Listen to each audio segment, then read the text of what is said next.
Ladies and gentlemen, distinguished guests, and respected colleagues, today I address a subject that lies at the intersection of energy security, international trade, and geopolitics.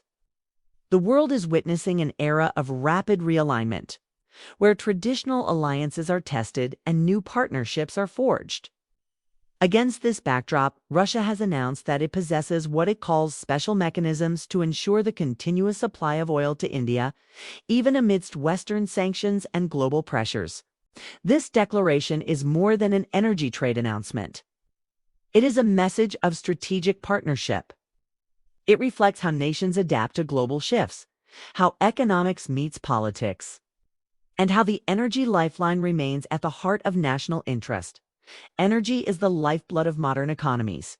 For a country like India, which is the third largest oil consumer in the world, securing affordable and reliable crude oil is not just a matter of economics. It is a matter of national survival and security. India imports more than 85% of its crude oil. Any disruption, whether due to war, sanctions, or market volatility, can send shockwaves across our economy. Rising oil prices mean inflation in food, transport, electricity, and every single household expense. Therefore, maintaining strong energy supply chains is crucial. Russia, on the other hand, is the world's second-largest oil exporter. And following the Ukraine conflict and subsequent Western sanctions, Moscow has had to pivot its energy exports eastward. India, with its vast demand, has emerged as one of Russia's most important energy partners. Now, what does Russia mean when it says it has special mechanisms to ensure oil supply to India? First, it refers to alternative payment systems.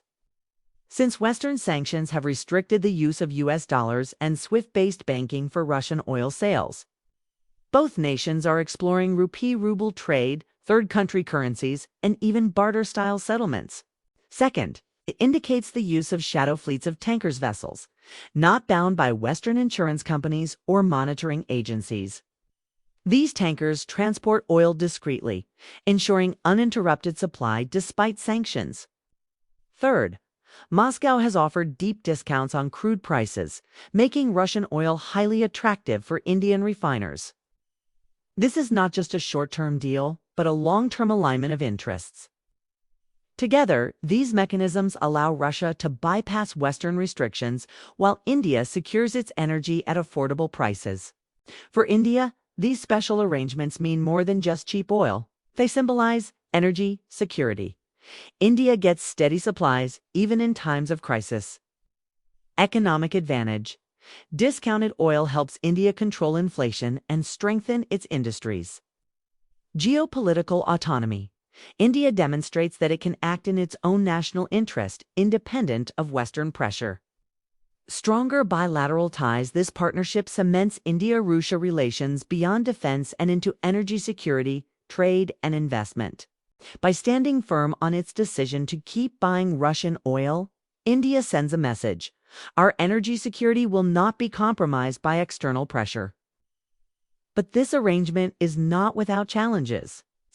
The United States and European Union have expressed displeasure, urging India to reduce dependency on Russian crude. There are logistical risks in transporting oil through non-traditional routes. International insurance companies often refuse to cover ships carrying Russian oil. Moreover, critics argue that by buying Russian oil, India indirectly supports Moscow's war economy. Yet India's response has been clear and consistent. We will act in accordance with our national interests. When we analyze Russia's creation of special mechanisms to supply oil to India, it is essential to understand that this development does not happen in isolation. It occurs within a complex regional web of competition, cooperation, and shifting alignments across Asia. India, Russia, China, and other regional players are all intertwined in an evolving energy and strategic network that has implications not only for bilateral trade, but also for the regional order in Asia and beyond. India's increasing energy reliance on Russian supplies has the potential to reshape regional dynamics, especially in South Asia, Central Asia, and the Indo-Pacific, where geopolitical rivalries are already sharp. At the heart of this lies the India-China equation. While India and China remain rivals on many fronts, from border disputes to strategic influence across Asia, both countries share one undeniable reality. Their economies are energy hungry. China has long been Russia's biggest partner in oil and gas trade, benefiting from discounted Russian energy supplies, especially after Western sanctions limited Moscow's access to European markets. India's deeper engagement with Russia through oil imports brings New Delhi closer, at least in economic terms, to Beijing's existing partnership with Moscow. On the one hand, this parallel energy partnership could foster a subtle convergence of interests. Both India and China want access to affordable energy to power their growth. Both are willing to bypass Western pressures when their national interests dictate it. In this sense, Moscow could serve as a bridge, bringing India and China into occasional alignment despite their tensions. Yet, this same scenario creates friction. If Russia tilts too far toward China, India may perceive that Moscow is no longer a neutral, trusted partner. India has historically seen Russia as a balancing factor in its rivalry with Beijing. Russian arms sales to India, for example, have long given New Delhi confidence in maintaining a stable deterrent. But if India sees Russia increasingly locked into China's orbit due to overdependence on Chinese trade and investment, then India may worry about Moscow's neutrality. The oil trade therefore becomes not just an economic question, but also a political signal. Does Russia value India independently? Or does it see New Delhi as merely an additional buyer in a China-centered strategy? This development is not happening in isolation. It has global implications. For the West, it challenges the effectiveness of sanctions, proving that alternative trade networks can sustain large economies. For Asia, it strengthens the idea of multipolarity, where nations like India, China, and Russia play a bigger role in shaping the global order. For the Global South, it sends a message that countries can carve out independent paths and resist pressure from dominant powers. This is a reshaping of global trade architecture, a silent revolution in how energy and finance work. Of course, India cannot afford to alienate either side.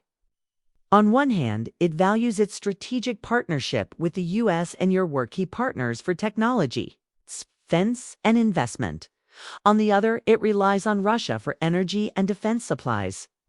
Thus, India walks a careful line. It insists on diversification of supply chains, buying from the Middle East, Africa, and the U.S., while also securing Russian oil. This balancing act is a demonstration of strategic autonomy, a hallmark of Indian foreign policy since independence.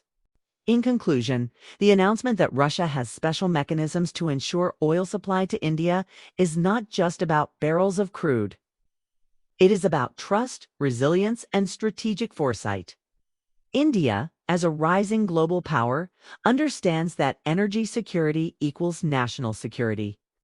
Russia, facing Western isolation, understands that partnership with India equals relevance and stability. Together, they are not merely conducting trade, they are reshaping the rules of global energy diplomacy. Ladies and gentlemen, the world is watching this partnership. Some see it as defiance, others as pragmatism. But one thing is clear. In the evolving landscape of the 21st century, nations that adapt, innovate, and protect their core interests will lead the way. India and Russia, through these special mechanisms, are writing a new chapter in that story. Thank you.